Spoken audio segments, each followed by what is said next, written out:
The horse was tired. Cal Rourke could feel it in the way the animal moved, slow, heavy, each step a small effort. He did not push her. He understood being tired. He had been tired for 3 months, ever since the night a man died on a Texas ranch and someone put Cal's name to the killing. He had not done it. That was the truth, and the truth had not helped him one bit. The man who had done it was named Burl Haddon, a thick-necked foreman with small eyes and a talent for cruelty. Haddon worked for a rancher named Silas Orvit, and when Cal refused to burn out a group of poor Mexican families living on land Orvit wanted, Orvit ended up dead and Haddon pointed every finger at Cal. Within 2 days, the territorial marshal had a warrant. Within a week, posters with Cal's face were nailed to fences and saloon doors from El Paso to Bisbee. So Cal ran. He was good at that. He had spent most of his life moving from one place to the next, never staying long enough to leave a mark. He thought that made him free. Lately, he was beginning to think it just made him empty. He was riding through the border town of Bisbee, keeping his hat low and his mouth closed, when a man stepped out of a doorway and said his name. Cal's hand went to his hip. Then he saw the uniform. Major Edmund Whitfield was not a large man, but he had the kind of stillness that made people listen. He had employed Cal as a civilian scout 2 years back, and he had a reputation for keeping his word. He looked Cal over the way a doctor looks at a patient, not unkindly, but honestly. "I'm not here to arrest you," Whitfield said. "I'm here because I need something done and you're the right man for it. Come inside." Cal thought about riding away. He thought about it for exactly 4 seconds. Then he tied his horse and went inside. The story Whitfield told him was this. A man named White Crane had served as an Apache scout for the U.S. Army, one of the best Whitfield had ever worked with. He spoke 3 languages, understood the land like a living map, and had helped prevent more than one conflict from turning into a disaster. 6 weeks ago, White Crane had died of fever. He left behind a wife named Nayeli and a small homestead in a remote canyon 2 days' ride east of Tombstone. The homestead sat above a silver deposit. Burl Haddon had found out about it. He had already sent men to look the place over, and Whitfield believed the legal pressure would follow soon, a land dispute, a challenge to the property deed, anything that might push a lone Apache woman off land she had every right to keep. "I can't send soldiers," Whitfield said. "It would look like military interference in a civilian matter and give Haddon's lawyers something to work with. What I need is a quiet presence. A man who can stay out there, keep watch, and make sure nothing happens to her before we can shore up her legal standing." "And what do I get?" Cal asked. "I have 2 witnesses who can place Haddon's foreman at the Orvit Ranch the night of the killing. I've been sitting on that information, waiting to move carefully. You give me 30 days, I'll give you your name back." Cal looked at the men for a long moment. "Does the woman know you're sending someone?" Whitfield paused just slightly. "She knows someone is coming." "That's not the same thing." "No," Whitfield agreed. "It's not."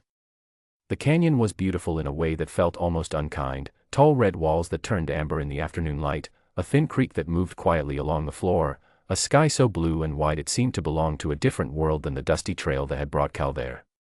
The homestead itself was a solid adobe house, low and square, with a small garden along one wall and a good corral behind it. A woman stood in the doorway holding a Winchester rifle. It was pointed at Cal's chest with the relaxed steadiness of someone who had done this before and was prepared to do it again. Cal raised both hands slowly. "My name is Caleb Rourke. Major Whitfield sent me. I have a letter." The woman looked at him for a long time without lowering the rifle. She had dark eyes that did not miss much and a stillness about her that reminded him, oddly, of Whitfield. Then she said, in clear and careful English, "Put the letter on the fence post and step back." He did. She came forward, read it without taking her eyes off him for more than a few seconds at a time, then handed it back. "You can sleep in the barn," she said. "You touch nothing in this house without asking. You speak to no one who comes here without my permission. And if I tell you to leave, you leave the same day." "Understood," Cal said. She turned and went back inside. The door closed behind her with a firm, final sound. Her name was Nayeli, and she was nothing like what Cal had imagined. He had expected someone frightened, someone leaning on grief, someone who would be grateful for his presence. He was wrong on every count. Nayeli was 30 years old and had lived more than most people twice her age. She had grown up at the San Carlos Reservation before leaving with White Crane when he took his army contract. She spoke Chiricahua Apache, Spanish, and English. She knew which desert plant stopped a wound from going bad, which roots brought a fever down, and which berries would put a man to sleep for 8 hours if he ate enough of them. She traded goods in Tombstone once a month, navigating a town that was not kind to her with a composure that Cal found quietly remarkable. She did not want his protection. She told him this plainly, without anger, on the second day. "I have survived things you have not," she said. She was grinding herbs at a wooden table and did not stop working while she spoke. "I do not need a guardian. What I need is a witness. There is a difference." Cal thought about that for a long time after she said it. He was beginning to understand what she meant. A guardian stands between you and the world. A witness stands beside you and makes sure the world knows what it has done. He slept in the barn. He fixed things that were broken without being asked, a hinge on the corral gate, a cracked section of the adobe wall's outer layer, a piece of the water channel that had collapsed and was sending creek water sideways instead of toward the garden. He did not expect thanks. He did not receive any. That was fine. On the 8th night, a dust storm came. It moved across the canyon so fast there was barely time to get the horse inside before the air turned to brown sand. Cal ended up in the house, sitting on the floor near the door, saying nothing. Nayeli sat across the room with a small oil lamp, mending a leather bag. The storm shook the shutters and pushed thin fingers of grit under the door. After a while, she spoke. "Haddon's men came 3 weeks ago. 2 of them. They said they were passing through. They asked about the water rights on this land and who held the deed. I told them nothing." Cal nodded slowly. "He'll come at you through the courts. Try to argue the deed in your husband's name isn't valid." "I know," she said. White Crane knew it too. He put everything in order before he died. The deed is solid. But a solid deed can still be buried under enough paperwork. "Not if someone's watching," Cal said. She looked at him across the lamplight. It was the first time she had looked at him without measuring whether he was a threat. "That," she said quietly, "is what a witness is for." The days settled into a rhythm. Cal worked the land in the mornings. In the afternoons he kept watch from a high point on the canyon rim, a flat red rock that gave him a clear view of the trail for 2 miles in either direction. In the evenings he sat outside the barn and watched the sky change color. Nayeli's world was bigger than the homestead. People came to her regularly, men and women from White Crane's extended family, moving carefully to avoid army patrols. She was a healer of some standing among them, and they brought her news, brought her food sometimes, and sat with her in the easy quiet of people who shared a language and a history. Cal stayed out of the way when they came. He understood that he was a stranger here. He did not try to make himself otherwise. One afternoon an elder named Daltas came to the homestead. He was an older man with a deeply lined face and eyes that were sharp and unimpressed. He studied Cal the way Cal had studied wanted posters, looking for the essential truth of the thing. In spare, deliberate English he said, "She has survived things you would not. Do not waste her time." "I won't," Cal said. The old man looked at him a moment longer, then walked away without another word. Cal thought it was probably the most important conversation he had ever had in under 10 seconds. He started learning a few words of Chiricahua after that. He got them wrong in ways that were apparently funny, because on 3 separate occasions Nayeli corrected him and then looked away quickly. He thought she might be hiding a smile. He chose not to mention it. On the 18th day, a rider from Tombstone brought a legal notice. Burl Haddon, acting through Silas Orvitt's estate, had filed a competing claim on the homestead. The argument was exactly what Cal had predicted: the deed, registered in a non-citizen Apache man's name, was being challenged as invalid under territorial property law. Nayeli read the document twice. Her face did not change. But her hands, Cal noticed, were very still, the stillness of someone keeping something controlled. He rode to Tombstone the next morning and spent his last $12 on 30 minutes with a land attorney named Fitch, a tired-looking man who had seen this kind of thing before. The news was not good but not hopeless. The legal case was thin. It would, however, take time and the right kind of pressure to defeat it, and time was the one thing Haddon was counting on, time and the hope that a lone Apache woman with no powerful friends would simply give up. Cal sent a carefully worded letter to Whitfield that evening. Then he went back to the canyon and told Nayeli everything Fitch had said. He did not soften it. She listened without interrupting. When he finished, she was quiet for a moment. Then she said, "Thank you for telling me the truth." "It's the least I could do," he said. "It is more than most people manage," she said. And she went back inside.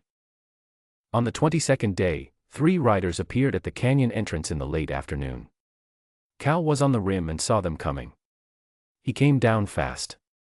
He recognized one of them before they reached the house. A man named Creed, lean, quiet, and dangerous, who had ridden with Haddon's posse back in Texas. Creed recognized Cal at the same moment.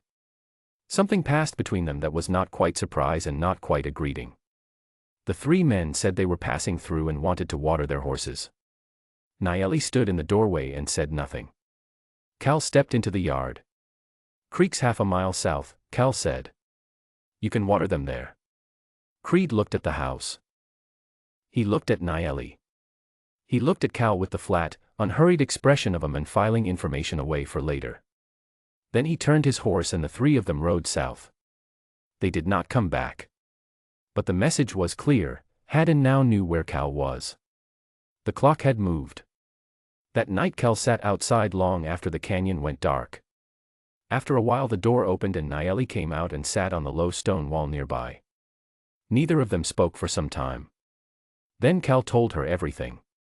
Not the version he had been carrying carefully, the polished, minimal version that made him sound like a man doing a job. He told her the real version. The murder he did not commit. The man he used to be, working for whoever paid, enforcing rules he did not always believe in. The moment he finally refused and how it had cost him everything. The deal with Whitfield. The fact that protecting her and protecting himself were, at the start, the same thing.